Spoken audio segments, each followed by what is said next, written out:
Yes ఇదే విషయంపై ఈ జోన్ డీసీపీ గిరిధర్ మాట్లాడారు. ఆయన ఏమన్నారు ఒకసారి చూద్దాం.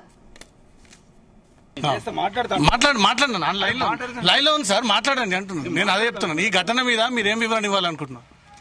వివరణ ఏమున్నది మనం ఎంక్వైరీ చేస్తాం, ఏమున్నదో దాని ప్రకారంగా యాక్షన్ తీసుకుంటాం. ఎట్లా అట్లా మీడియా మీద చేతులు వేస్తారు, అట్లా చేతులు ఇవ్వలేదు. వీళ్ళు కొంతమంది వీళ్ళు ఎవరైతే విద్యార్థులు పోతుంటే వాళ్ళ దగ్గరికి వెళ్ళి కొంతమంది అన్నోన్ పర్సన్స్ వాళ్ళు ఎవరో మైకులు పెట్టి మాట్లాడుతుంటే వాళ్ళు కొద్దిగా వ్యతిరేకంగా మాట్లాడనిపించి పక్కకు జరగమని చెప్పినందుకు ఇష్యూ జరిగింది కొంత. అది మనం చూస్తాం.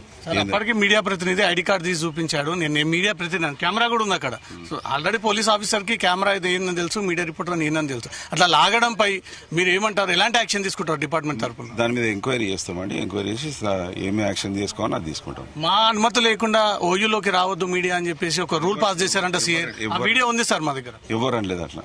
అటువంటి మేము వార్తలు ఇస్తేనే ప్రసారం చేసి. మీరు ఇంతమంది వచ్చారు, ఎవరైనా ఆపారా?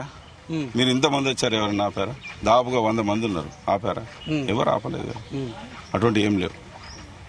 సరే, ఉన్నతాధికారుల దృష్టికి తీసుకెళ్లారా? 100% తీసుకెళ్తాం కదా, తప్పకుండా తీసుకెళ్తాం. వాళ్ళు కూడా ఎంక్వైరీ చేస్తారు. వాళ్ళు ఏమి యాక్షన్ తీసుకోవాలి తీసుకుంటారు.